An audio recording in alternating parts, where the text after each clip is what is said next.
सुत मुनि को मध्य बसाई आरंभ कले भागवत। सर्वमुनिक अवधानी उच्चन्ति मधुर वचने सौनकोवाच हे सुत तुम्भे महाधीर भगत जन्म मध्य बर जानवी तटे राजा आगे सुख कहिले ब्रह्म भागे ता मध्य तुम्हें श्रेष्ठ जानवी तटे अर्थात गंगा तटे गोस्वामी सुखदेव परीक्षित को कहीं शुणाई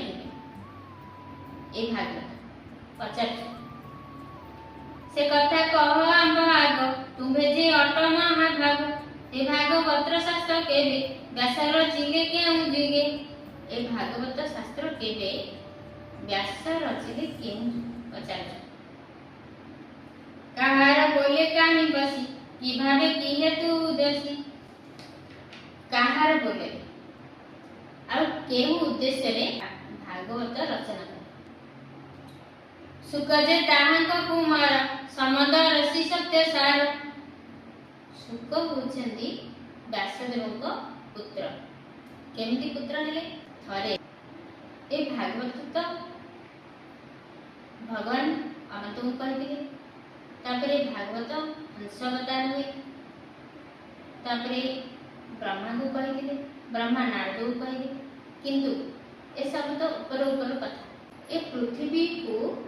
किपरि आसिला भागवत सुनिला देवता भाविले ए जगतर कल्याण किपरि सेति पाई देवश्री नारद को पठाई भगवान शिव को पाख तापरे देवर्षि नारद पहुंचिले देखिले मां पार्वती अछन भगवान शिव केवाड़े जाइछन तापरे मां को पचारले मां भगवान शिव आपण को सब कथा कहंती ना हां मते सब कथा कहंती कुह जे तांको बेकरे जे मुंडमालाटी पड़छि से मुंडमाला काहार कहिबारु मां पार्वती कहले मु तो जानि